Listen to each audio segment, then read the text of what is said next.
Bhadrakali bund అభివృద్ధి పనులకు శ్రీకారం. పైడిపల్లి డబుల్ బెడ్రూమ్ ఇళ్ల ప్రారంభం. ఈ వరంగల్ గురించి ఒకసారి ఒక రోజు నేను ఒక వీడియో చేస్తా. ఏంటంటే వరంగల్ స్మార్ట్ సిటీ అని చెప్పి చెప్తా ఉంటారు, కానీ వరంగల్ జరుగుతున్న అరాచకాలు, వరంగల్ జరుగుతున్న డెవలప్మెంట్స్ ఏమేమైతే ఉన్నాయో ఒక రోజు నిజంగా ఒక వీడియో చేస్తాను నేను. ఎందుకంటే ఒక వరంగల్ బిడ్డగా కూడా నాకు అసలు వరంగల్ ఏం జరుగుతుంది, గత బీఆర్ఎస్ ప్రభుత్వం ఉన్నప్పటి నుంచి కూడా ఏమేమి డెవలప్మెంట్స్ చేయాలనుకున్నారు, రోడ్లు కానీ డెవలప్మెంట్ ఏడున్నది, స్మార్ట్ సిటీ అని చెప్పుకోవడానికే కానీ కరెక్ట్ ఇన్ఫ్రాస్ట్రక్చర్ కానివ్వండి, అక్కడ బిల్డింగ్స్ కి పర్మిషన్స్ కానివ్వండి, ఒక మంచి వెల్ సెటిల్ సిటీలకు కనిపిస్తలేదు. అక్కడ ఉన్న జనాలు కూడా ఇంకా అప్డేట్ కావాలి చాలా. మరి లీడర్లు అందరూ ఏం చేస్తా ఉన్నారు? ఇప్పుడు సపోజ్ ఎన్ఐటి దగ్గర నుంచి మనం కొంచెం ముందుకు వస్తే అంటే కలెక్టరేట్ రోడ్ లో పోయి అక్కడ బిల్డింగ్లు పడ్డే మంచిగానే ఉన్నది అన్ని, కానీ ఏమైతుంది ఇప్పుడు ఇష్టం ఉన్నట్టు ఇప్పుడు హైదరాబాద్ లో కూడా చూసుకుంటా ఉన్నాం మనం, ఫుట్ పాత్స్ పైన అందరూ షాపులు పెట్టుకున్నా తీసేస్తా ఉన్నారు. మరి స్మార్ట్ సిటీ అని చెప్పుకునేటప్పుడు వరంగల్లో కూడా ఎందుకు మీరు ఒక ప్రాపర్ గా తీసుకురాలేకపోతున్నారు? అవన్నీ మీరే పర్మిషన్లు ఇచ్చేది ఎవరు? అధికారులే ఇస్తా ఉన్నారు. మళ్ళీ పర్మిషన్లు ఇచ్చేసి మళ్ళీ స్మార్ట్ సిటీ కింద ఇవన్నీ కూడా తీసేయాలని చెప్పి వాళ్ళందరికీ లాస్ చేస్తా ఉన్నారు. ఇష్టం ఉన్నట్టుగా బిల్డింగ్లకు పర్మిషన్లు ఇచ్చేస్తా ఉన్నారు. గత బీఆర్ఎస్ ప్రభుత్వం నుంచి జరుగుతా ఉన్నాయి ఇవన్నీ.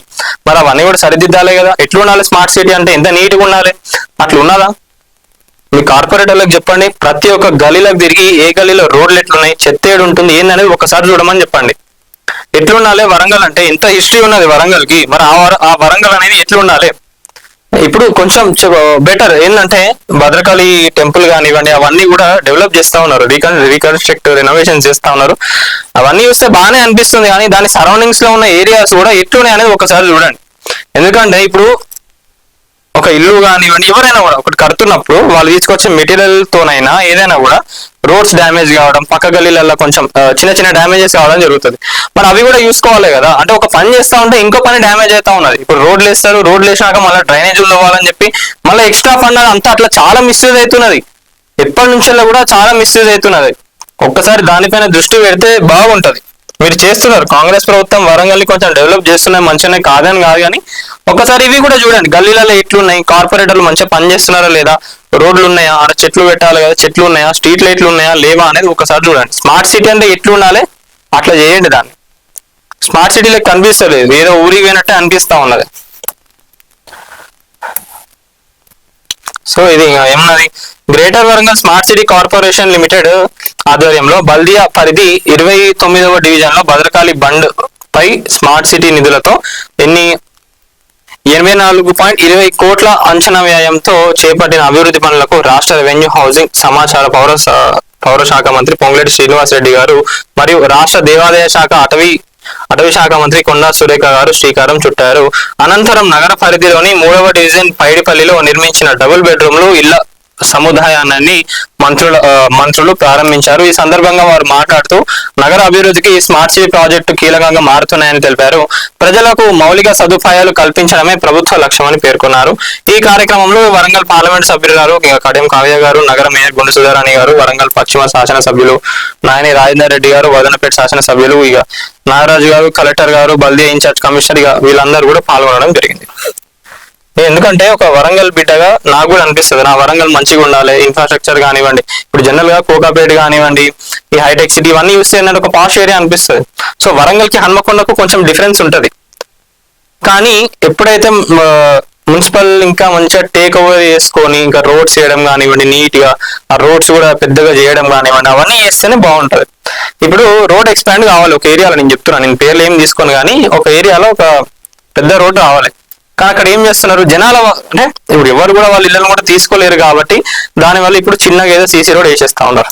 మళ్ళీ ఏం చేస్తారు ఫ్యూచర్ లో, ఇక రోడ్ శాంక్షన్ అయింది కదా అని చెప్పి మళ్ళీ అవన్నీ కొట్టి మళ్ళీ అక్కడ పెద్ద రోడ్ వేసేస్తారు.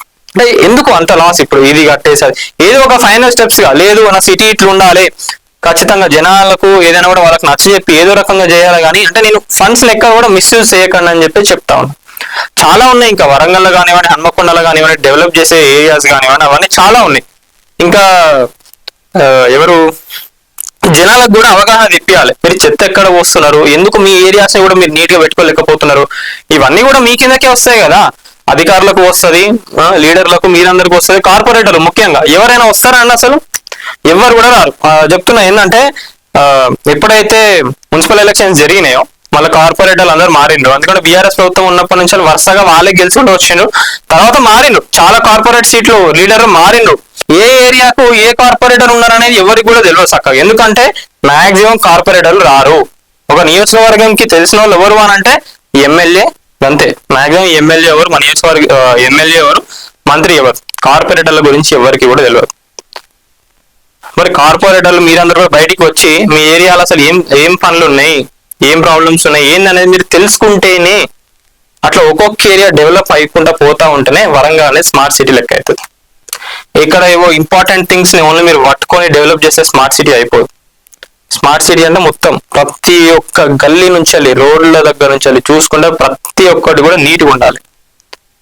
దానికి సంబంధించి ఒక రోజు నేను పక్క వీడియో చేస్తాను. అసలు స్మార్ట్ సిటీ అంటే ఏంది, స్మార్ట్ సిటీ కింద ఏమేం చేయాలి అనేది పక్కా చేసేసి, మరి ఎవరెవరు దాంట్లో మిస్యూజ్ చేస్తున్న వాళ్ళ లీడర్స్ ఎవరైనా ఉన్నారా ఏందన్నది కూడా చేసి చేయడం జరుగుతుంది.